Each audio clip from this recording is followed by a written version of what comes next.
자, 여러분 안녕하십니까? 반갑습니다. 김젠마 수능국어 연구소에서 수능국어 선택 과목 언어와 매체, 화법과 작문, 그리고 이것저것을 담당하고 있는 수능국어 선택 과목 전문 강사 김준일입니다. 자, 여러분 드디어 여러분과 함께 현강에서 여러분과 함께 만날 수 있게 돼서 너무 기쁘게 생각을 하고요. 그래서 이번 시간에는 이 수업을 선택한 학생들, 그리고 선택하진 않았지만 좀 망설이고 있는 학생들을 위해서 제가 어떤 사람이고 이 수업이 어떻게 진행이 되면서 우리가 어떤 과정을 통해서 언어와 매체라는 과목에 쉽게 접근할 수 있을까에 대한 오리엔테이션을 준비했습니다. 영상으로도 저를 처음 보는 학생들이나 학부모님들 많으실 것 같아서 간단히 제 소개를 좀 드리자면요. 저는 사범대를 졸업을 했고 실제로 고등학교에서도 근무를 좀 했었고요. 그 이후에 이제 서울과 경기의 많은 학원들에서 10년 넘게 고3 수능국어를 담당해 왔습니다. 그리고 지금은 목동, 부천, 그리고 김젠마 수능국어 연구소에서 활동하고 있습니다. 자, 이 영상을 보시는 분들은 일단은 언어와 매체를 선택한 학생들이겠죠. 그쵸? 그래서 언어와 매체가 어떤 과목인지에 대한 기본적인 이야기들, 뭐 우리가 어떻게 이걸 접근해야 된다라는 기본적인 사항들은 다 알고 있을 것 같아요. 그래서 그래도 우리가 기본적으로 이 과목이 어떻게 구성되어 있는가 이런 짚고 넘어가야 될 필요가 있을 것 같습니다. 그래서 범위에 대한 이해를 먼저 좀 살펴보도록 하죠. 언어 매체는 여러분들 알다시피 객관식 11문제로 구성이 됩니다. 언어가 5문제, 그리고 매체가 6문제로 공식적으로 구성이 되어 있죠. 그래서 하지만 이 매체 같은 경우는 지문이 2개인데 이 중에 문법 문제가 하나 숨어 있어요. 그래서 실제로 문법 문제는 6문제가 되고 매체가 5문제가 되겠습니다. 앞에 나와 있는 언어 파트의 문법 문제는 5문제로 구성이 되어 있는데 이 문제가 우리가 지금까지 봐왔던 모의고사의 옛날 방식이죠. 화작문 모의고사의 문법 11번부터 15번까지 형태랑 거의 똑같습니다. 그래서 작년 수능을 기준으로 봐도 비슷한 형태로 출제가 되고 있고요. 이 파트가 이제 문법의 전 범위죠. 의문, 단어, 문장, 담화, 국어사의 5파트를 각 한 문제씩 출제하는 것을 기본으로 하고 있지만 실제로 담화 문제는 그렇게 많이 등장을 하진 않고요. 주로 이제 단어나 문장, 중세국어에 대한 부분들이 주로 다루어집니다. 그래서 특히 35번과 36번 첫 번째가 지문 형태로 등장하기 때문에 우리가 단독 문제를 풀 때랑은 좀 다른 방식으로 접근을 해야 되고, 그리고 지문 형태의 문제가 나온 것도 얼마 안 됐어요. 그래서 이 연습이 좀 필요하다고 생각이 되고요. 근데 실제로 이 표를 보시면 아시겠지만 문법 쪽이 많이 이제 셉니다.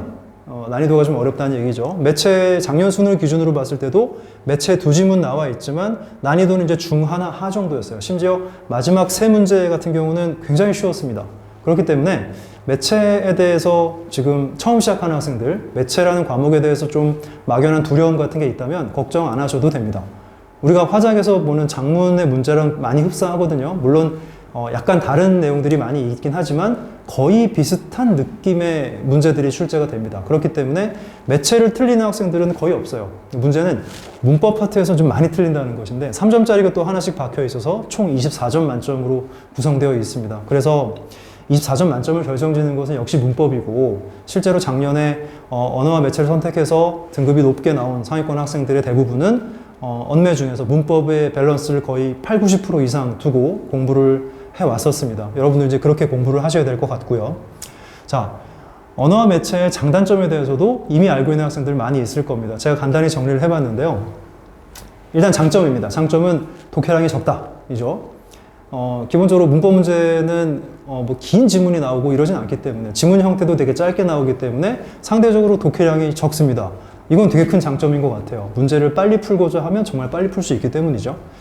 그리고 화작에 비해서 정답의 과정이 명확하다 이겁니다. 자, 우리가 흔히 공부를 하나도 안 했는데 점수가 잘 나오는 과목도 있고, 공부를 열심히 했는데 점수가 안 나오는 과목도 있죠.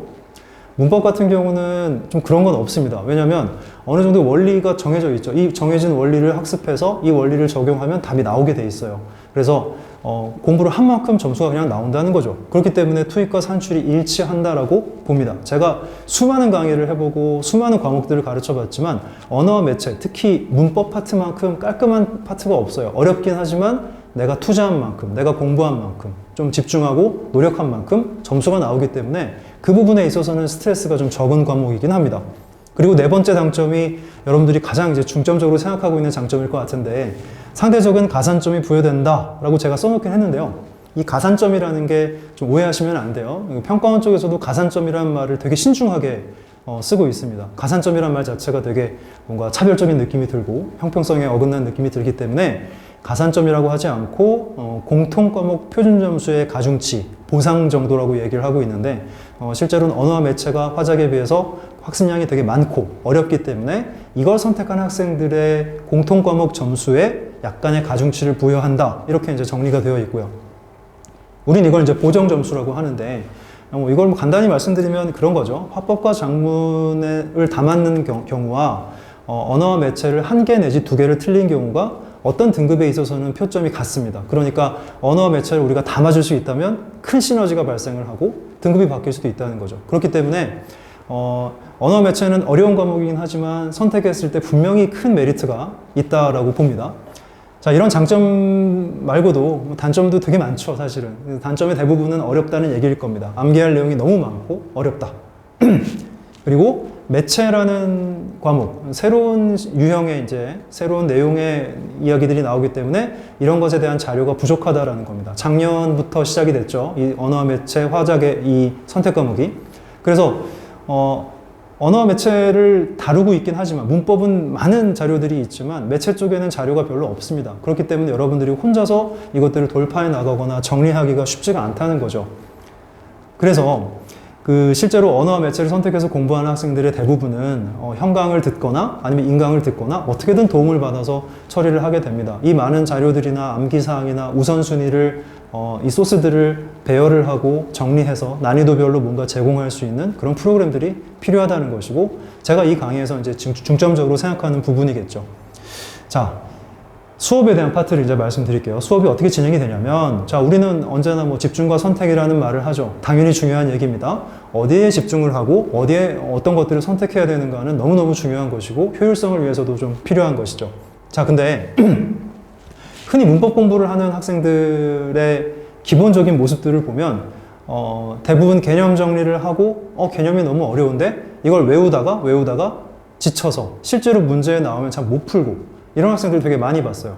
저한테도 좀 고민을 많이 토로하는 학생들의 대부분은 저는 개념은 다 알고 있는데 실제로 문제를 풀면 안 풀려요 라는 거죠. 뭐 그런 다른 과목에서도 많이 발생을 할 겁니다. 자, 수업 방식이 사실은 되게 복잡다단한 과정으로 이루어져야 돼요. 지금까지 어떻게 여러분들이 공부를 해왔고 이 수업이 어떻게 진행되는가를 한번 비교를 해보십시오. 제가 예를 들어서 설명을 드릴게요. 수업 내용 중에 이런 게 있습니다. 서술어의 자릿수라는 개념이 있어요. 서술어의 자릿수라는 개념 알고 있나요? 이 영상을 보는 학생들은 대부분 알고 있을 거라고 생각되는데 모르는 학생도 있을 겁니다. 어떤 서술어가 존재할 때 용언이겠죠. 이 서술어가 존재할 때 서술어를 달고 있는 이 문장이 문법적으로 완벽한 문장, 그러니까 최소한의 성분을 사용해서 문법적으로 틀리지 않은, 어긋나지 않는 문장을 만들기 위해서 이 서술어의 왼쪽에 의자가 몇 개 필요하니? 라는 질문입니다. 서술어에는 언제나 주어가 딸려 있습니다. 그래서 주어가 여기 반드시 들어가야 되고 그 사이에 의자가 1개냐 2개냐에 대한 얘기거든요. 의자가 1개가 들어간다면 이렇게 해서 2가지 성분으로 이 서술어를 만족시킬 수 있다면 우리는 이 서술어를 2자리 서술어라고 이야기를 합니다. 자, 이런 개념이 있다고 치세요. 자, 이거는 1자리일 수도 있고 3자리일 수도 있고 2자리일 수도 있습니다. 자, 이런 서술어의 자릿수에 대한 개념을 쭉 정리를 했어. 그럼 그 다음에 뭘 해야 돼요? 문제를 풀어봐야죠. 근데 문제라는 게 여러분 수학 문제를 풀 때도 그렇고 자, 좋은 문제를 판별하기 굉장히 힘듭니다. 그리고 난이도별로 뭔가 스텝을 밟아가야 되는 게 있는데 그 스텝이 뭔지 잘 모르겠어요. 그래서 무작정 어려운 문제, 예를 들면 작년 6월, 작년 9월 수능 문제 이런 것들을 처음부터 풀면 안 풀립니다. 안 풀리거나 어렵거나 해서 이게 너무 어렵구나 라고 생각이 돼요. 사실은 단계가 있다는 거죠. 개념이 하나가 정리가 돼서 우리가 어느 정도 내용을 이해하고 난 뒤에는 이때 문제로 넘어가야 되는데 문제에서는 수많은 이 파트의 문제들이 생겨납니다. 제일 먼저 내신에서 얘기하는 단순한 문제들로 접근을 해서 그 다음에 문제집에는 서술어의 자릿수가 어떻게 나오는가, 그 다음에 좀 더 나아가서 교육청 모의고사에서는 이걸 어떻게 다뤘는가, 그 다음에 중요한 게 EBS죠. 올해 EBS 수능 특강에서는 이 개념을 어떻게 다루었는가, 결과적으로 예전 평가원에서는 이걸 어떻게 내고 있고, 그리고 우리가 풀어야 될 수능에서는 어떻게 물어봤는가에 대한 문제들을 쭉 펼쳐놓고 이걸 다 풀어야 된다는 겁니다. 이거를 수업 시간에 풀든 집에서 풀든 소스를 준다는 거예요. 그래서 그걸 가지고 열심히 풀면서 이 개념을 확실히 이해를 해야 된다는 거죠. 자, 그러면 이런 방식으로 이루어지는 문법의 개념들이 몇 개나 있을까요? 제가 대충 계산해 봤는데 약 100개 정도 있습니다. 100개가 많은 것 같지만 조금씩 쪼개서 정리를 하면 그렇게 많지도 않습니다. 그리고 실제로 점수를 내기 위한 개념들은 한 50개 정도가 있거든요. 이 개념들을 계속 반복해 가는 겁니다. 반복이라고 하면 서술어의 자리수뿐만 아니라 예를 들면 합성어, 파생어 또는 통사적 합성어, 비통사적 합성어, 용언의 활용, 문장의 짜임 여러 가지가 있겠죠. 이런 것들을 계속 정리해 나가면서 반복하는 과정이 필요하죠. 이렇게 돼서 한 텀, 두 텀 다양한 주제, 다양한 테마를 학습하고 이해하고 적용하고 또 반복해가는 과정에서 우리는 낱개의 문제를 풀 수 있는 힘을 기르게 됩니다. 그럼 이 낱개의 문제에 대한 힘이 길러지면 나중에는 진짜 모의고사가 무엇인가를 경험해 봐야겠죠. 그래서 실전 모의고사로 넘어가서 실전 모의 11문제를 시간에 맞춰 정확히 푸는 연습을 하고 그 과정을 통해서 내가 어디서 잘못됐는가, 개념을 알고 있는데도 틀렸는지, 몰라서 틀렸는지, 여기서는 어떤 작전을 썼어야 되고 이 문제가 어려웠으면 어디로 도망을 갔어야 되고 이런 작전들을 좀 봐야 된다는 거죠. 근데 이 마지막 과정이 진행되지 않으면 대부분 여기서 끝나거나 여기서 끝나버리면 실전에서 좀 점수가 안 나오는 경향들이 생기는 겁니다. 자, 우리 현강에서는 이 모든 과정들을 한 차시 수업 안에서 반복을 하게 됩니다. 반복하면서 마지막에 모의고사까지 딱 풀어보고 내가 지금 위치에서 몇 점 정도가 나오는구나, 11개 중에 몇 개를 맞는구나, 이런 것들을 좀 체크해 볼 수 있는 시간을 갖게 되는 거죠. 그래서 결국에는 학습의 방향이라는 것은 두 가지 트랙으로 진행이 되어야 되는데, 첫 번째는 내용 정리죠. 아까 말씀드린 개념 정리하고 문제풀이를 반복하면서 올해 EBS를 총정리하고 내신의 범위에 들어가는 학생들이 있다면 또 내신도 병행을 하고 내용을 정리해가고 이게 주로 이제 수업에서 진행이 되는 것이고, 집에 가서 받아가는 숙제로 연습하는 워크북 문제 연습이 이제 구성이 되어 있습니다. 이 두 가지 트랙을 매일매일 해줘야 된다는 거예요. 수업에서는 수업대로 열심히 하고, 그리고 집에 가서도 이 수업의 내용을 반복할 수 있게 워크북을 제공을 한다는 겁니다. 그래서 교재의 구성을 말씀드릴게요. 교재는 크게 프린트와 주간지 워크북으로 구성이 됩니다. 그래서 수업 자료에 필요한 그 프린트를 자체 제작해서 한 20페이지 정도 되는 프린트를 매 시간 나눠줄 겁니다. 그 안에는 이론, 중요한 사항들, 그리고 실전 문제들 이렇게 껴 있고요. 그 문제들을 저랑 같이 풀어보고 이론도 같이 공부를 하고, 그 다음에 이제 주간지 워크북, 매주 나가는 한 권의 책, 그 책을 쪼개서 일주일 동안 풀 수 있게 세팅을 하는 거죠. 자, 그래서 교재의 진짜 모습들을 좀 궁금해 하실 것 같아서 교재의 표지를 제가 가지고 왔습니다. 교재의 표지가 이렇게 되고요. 자세히 안 보이시겠지만 전체적인 실루엣만 한번 보세요. 교재 표지가 이렇게 구성이 됩니다. 1주 1인 1책입니다. 한 타임에 한 명당 한 권의 책을 받게 되고, 이 책은 매주 자체 제작을 해서 약 100페이지 분량의 워크북이 되는 거죠. 일주일간 학습할 수 있는 분량들이 들어있고요. 그래서 아까 말씀드린 트랙 2개를 여기다가 표시해 놨습니다. 기본적으로 자, 이거 지금 3주차에 나간 세 번째 워크북의 표지를 제가 가지고 왔는데요. 날짜가 적혀 있고요. 그리고 고등학교, 그리고 이름이 적혀 있습니다. 개인별로 받게 되는 것이니까요. 그리고 위에는 수업에 대한 내용들, 요게 이제 수업 시간에 하는 내용들이고, 두 번째가 집에 가서 풀 수 있는 과제. 그래서 내가 몇 주차에 며칠에 어떤 공부를 했고, 이것과 관련된 문제를 언제 풀었고, 이런 것들을 한눈에 알아볼 수 있는 표지로 구성을 했습니다. 그래서 이 책과 프린트를 받아가게 되는 것이죠. 자, 트랙 1을 한번 볼게요. 아까 말씀드렸던 수업에 대한 내용입니다. 자, 이게 지금 3주차 수업의 예시를 가지고 왔는데, 문법 기초에 대한 형태소와 단어의 형성이라는 부분을 프린트로 우리가 공부를 했고요. 그래서 1교시 때는 개념 정리 프린트를 정리를 하고, 그리고 2023 EBS에 나와 있는 이야기들을 계속 풀이하면서 우리가 이론적인 토대를 다지고, 2교시에는 실제로 실전모의 한 세트를 18분 동안 푸는 연습을 합니다. 물론 수능에서는 이거 16분 안에 풀어야 되는데, 우리가 일단 시간적 여유를 갖고 18분 안에 풀어서 바로 해제를 하고 채점을 하고, 어느 부분이 잘못됐고 내가 모의고사의 적응력이 얼마나 갖춰졌는가를 점검하는 시간이거든요. 그리고 시간이 지나면 나중에 18분, 17분, 16분, 심지어 15분, 14분까지 시간을 좀 줄여가면서 우리가 좀 빨리 풀 수 있는 연습들을 하게 되는 거죠. 이렇게 수업이 끝나고 나면 형태소와 단어에 대한 부분들이 확실히 이해가 될 겁니다. 그런데 이제 이것들을 집까지 끌고 가서 다음 수업이 올 때까지도 계속 이어져 가려면 이제 여기와 관련된 문제들을 계속 풀 수 있는 소스들이 제공되어야 된다는 거죠. 그래서 두 번째 트랙이 이제 주간지 워크북 교재인 겁니다. 거기 안에 있는 과제들을 좀 가지고 왔어요. 이 과제는 총 7세트로 구성이 되어 있는데, 이 세트의 수량이나 분량은 매주 바뀝니다. 좀 상황에 따라서 시기에 따라 좀 바뀔 수는 있지만, 일단 수업 자료에 들어있는 내용들을 정리를 했으면 이 내용들과 좀 비슷한 EBS의 문법 이론이나 또 중요한 좋은 교재들에 나와 있는 것들을 참고해서 자체 제작을 한 교재들, 이 교재들을 한 번 더 실어주고 여기에 나와 있는 문제들을 또 풀 수 있게 첫 번째 세트를 구성을 하고요. 그 다음에 이제 문법 연습 이렇게 돼가지고 문법 연습을 할 수 있는 문제들을 좀 쪼갰습니다. 13문제, 14문제, 15문제 정도의 문제들을 한 세트씩 이렇게 집어넣어가지고요. 한 세트에 한 30분, 40분 정도에 풀고 오답 정리를 할 수 있는 분량을 마련해 놨습니다. 그러니까 문법 공부를 한답시고 막 하루에 4시간, 5시간씩 할 것도 아니에요.